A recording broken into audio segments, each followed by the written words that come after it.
क्या हुआ कि जहां हमारे ठाकुर जी विराज रहे हैं वहां हमारे एक पंडित जी ने सिंहासन पर गैया बैठा दी ठाकुर जी के अगल बगल। और गैया मोर सब रहते हैं ठाकुर जी के संग खिलौने। तो उन्होंने क्या किया, जहां श्री लाल जी बैठे वहीं सिंहासन पर ही ठाकुर जी के दोनों तरफ गैया बैठा दी। तो हमने इनसे कहा, मैंने सुनो गैया नीचे धर दे यार, ऊपर ही गोबर कर देगी लाला के सिंहासन पे। तो संग में एक आए हैं हमारे भैया, वो मुझे देख करके वाह भाई ये क्या बात, वो कैसे गोबर कर देगी। मैंने कहा यही तो लीला है, यही तो भाव है। जगन्नाथपुरी गए थे तो भुवनेश्वर के एक वैष्णव ने पूरा प्रसादी बना करके ठाकुर जी की भिजवा दी। ठाकुर जी का भोग लग गया, एक समय का आनंद हो गया।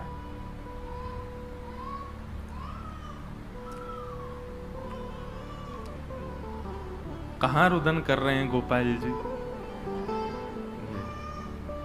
इनको ठाकुर जी रुला रहे हैं, बोले मेरा भेद खोल लो देख। जय शांत हो गए, बैठ जाओ भैया बैठ जाओ, घुमा लाओ बाहर घुमा लाओ। जय श्री जगन्नाथ महाप्रभु की। तो वैष्णव ने एक भुवनेश्वर के ने प्रसाद बना करके दिया, ठाकुर जी का भोग लग गया। ठाकुर जी का भोग लगने के बाद अब शाम का समय आया तो शाम को वहां के जगन्नाथपुरी के 2-4 बालक कोई रसगुल्ला लाए, कोई पेड़ा लाए, कुछ सामग्री नई बिल्कुल तैयार करके लाए। मन में भाव आया कि कभी कभी ठाकुर जी का भोग, वैसे तो रसोई साथ में चलती है, लेकिन कई बार ऐसे एक दिन के अवकाश पर कहीं जाते हैं तो व्यवस्था वैष्णवों से कहते हैं अपने अपने घर व्यवस्था करो, ठाकुर जी पाएंगे। हमारी तो एक और बात बताएं, एक बार हम ट्रेन से कहीं जा रहे थे, छत्तीसगढ़ से और कहीं बिहार जा रहा था, तो बीच में पड़ा राउल केला। तो राउल केला के वैष्णव इतना 56 भोग बना के लाए, फिर लाल जी को ट्रेन में 56 भोग पवाया हमने खूब प्रेम से। तो ऐसे जहां जहां परिचित स्टेशन आते हैं, कभी ट्रेन से जाते हैं तो वहां के लोगों को बोल देते हैं तैयारी रखना, ठाकुर जी आ रहे हैं प्रसाद पाएंगे, वो बढ़िया आनंद से बनाते हैं। पर कई बार ठाकुर जी का भोग नहीं बन पाता, या फिर वैष्णव जो बना के लाए वो तो बेचारे भाव से बनाते हैं। कई परिवार ऐसे होते हैं वो ज्यादा शुद्ध नहीं होते। ऐसी स्थिति में ठाकुर जी क्या करते होंगे, ये प्रश्न मेरे ही चित्त में आया। तो अपने आप लीला प्रकट हो गई। लीला क्या प्रकट हुई कि ठाकुर जी संग इतनी गैया रहती हैं, कोई कथन निकाल के और ठाकुर जी दूध पी लेते होंगे जब भूख लगती होगी। एक नेपाल में मेरी कथा थी, तो नेपाल के एक पंडित जी वो अपने शालिग्राम जी लेके चलते थे छोटी सी एक झोली में, और कुशा होती है ना, वो कुशा से उन्होंने चांदी की गैया के गले में एक रस्सी बांध रखी थी, और वो कुशा ठाकुर जी के नीचे आसन उस कुशा का बना रखा, तो उसी कुशा की रस्सी गैया ने बांध रखी गले में। तो मैंने उनके ठाकुर जी देखे, मैंने कि आपने गैया संग में रखी है, पर गैया बांध क्यों रखी है ठाकुर जी थे? बोले हम तो फक्कड़ आदमी, हमारा कहीं भोग लगे नहीं लगे, कुछ हो नहीं हो, इसलिए हमने एक ठाकुर जी गैया खरीद के दे दी है, जब आपको मन करे इसी का दूध पी लिया करो नीचे मुख लगा करके। और बोले गैया कहीं भाग नहीं जाए तो या हमारे हमने बांध रखी है। और बोले हमारे यहाँ एक बात और है। मैंने कि क्या? बोले ठाकुर जी का भोग तो हम नहीं लगा पाते, पर कहीं कहीं घास मिल जाती है तो गैया को जरूर खवा देते हैं, भीतर घास रख देते हैं, गैया के दूध बनता रहेगा, लाल जी पीते रहेंगे। तो ये भाव की बात है, ये लीला की बात है। ठाकुर जी जिस पर अनुग्रह करते हैं ना, वो अपने आप लीलाओं का चिंतन कर लेता है, उसको अपने आप ठाकुर जी के प्रति ये भाव दिख जाते हैं, ऐसी ऐसी लीला हुई होगी, ऐसा ऐसा कुछ हुआ होगा। तो ठाकुर जी जिस पर अनुग्रह करते हैं, सबसे पहले उसको अपना धाम प्रदान करते हैं। ठाकुर जी किसी पर अनुग्रह करते हैं तो धाम जब पुष्ट हो जाता है चित्त में, तब ठाकुर जी लीला प्रदान करते हैं। जिसके चित्त में कभी लीला ही प्रकट नहीं होती, अभी और भजन करे वो,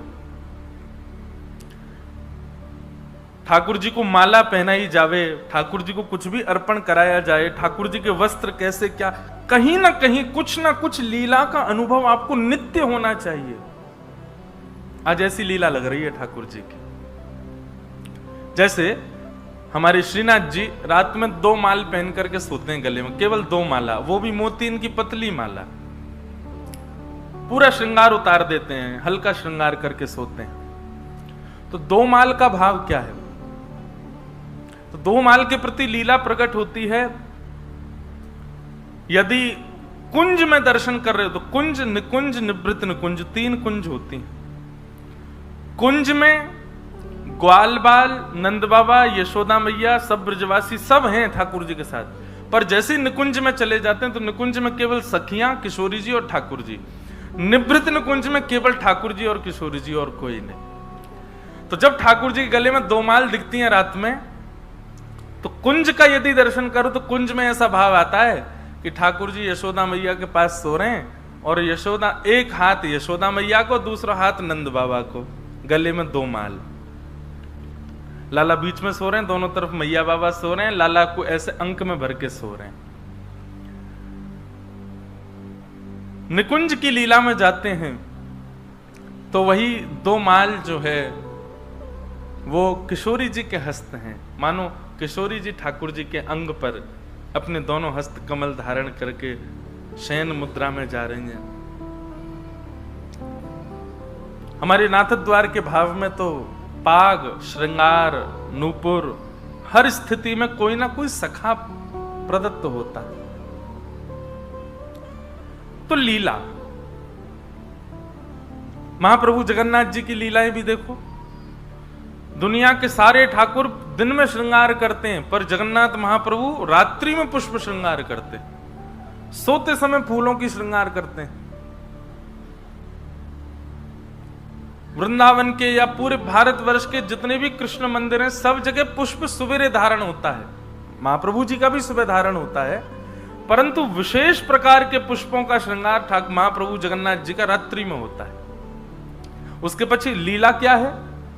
बोले लीला ये है कि जैसे ही कपाट बंद होते हैं, श्री जगन्नाथ महाप्रभु उस दिन वृंदावन चले जाते हैं। तो वृंदावन ठाकुर जी रास करने जा रहे हैं, तो रास में जाएं तो सज धज के जाएं, इसलिए श्रृंगार होता है ठाकुर जी का।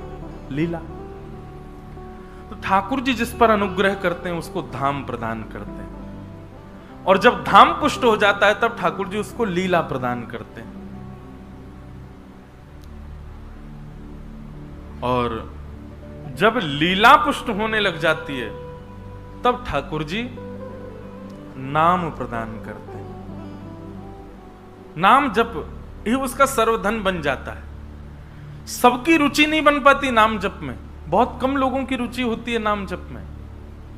और नाम जप कोई करना प्रारंभ भी कर दे तो उसका मन लगेगा उसमें, यह भी गारंटी नहीं है।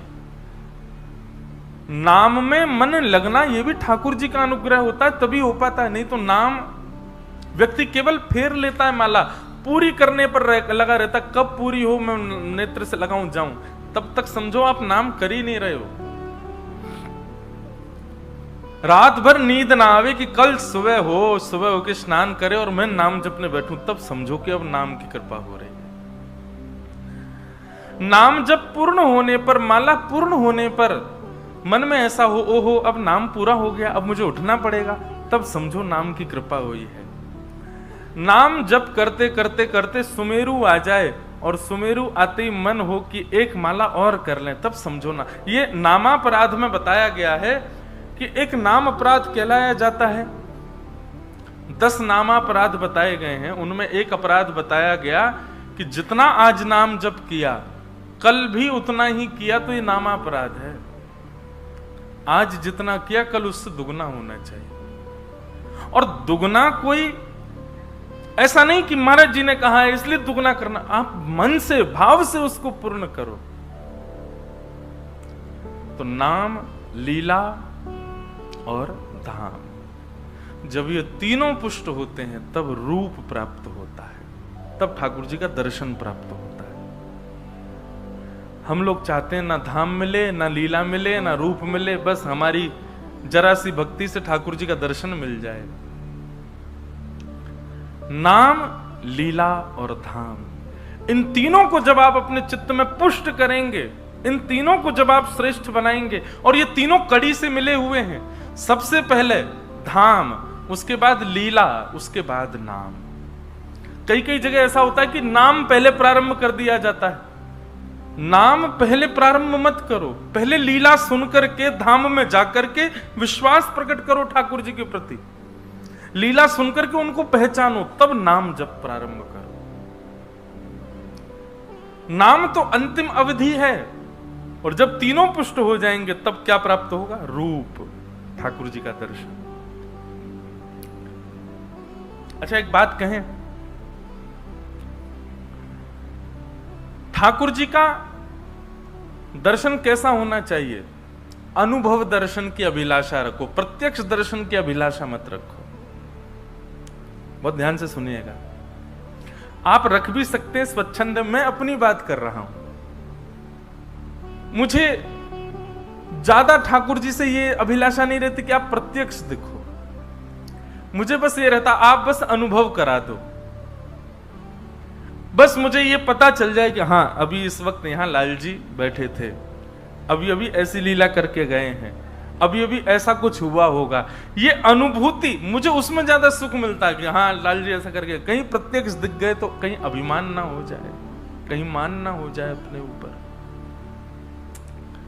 अनुभव दर्शन, नाम, लीला, धाम, रूप, ये चार है। तो सबसे पहले धाम, फिर लीला, फिर नाम, और अंत में रूप। ये ठाकुर जी के अनुग्रह से प्राप्त होता है। तो हमने ना जाने कितने पुण्य किए होंगे ठाकुर जी पूर्व में, उसी पुण्य का प्रताप है कि हमको कथा प्राप्त हो रही है, और कथा के प्रति हमारी रुचि बढ़ रही है, लीला के प्रति हमारी रुचि बढ़ रही है। ठाकुर जी का बहुत बड़ा अनुग्रह है हमारे ऊपर।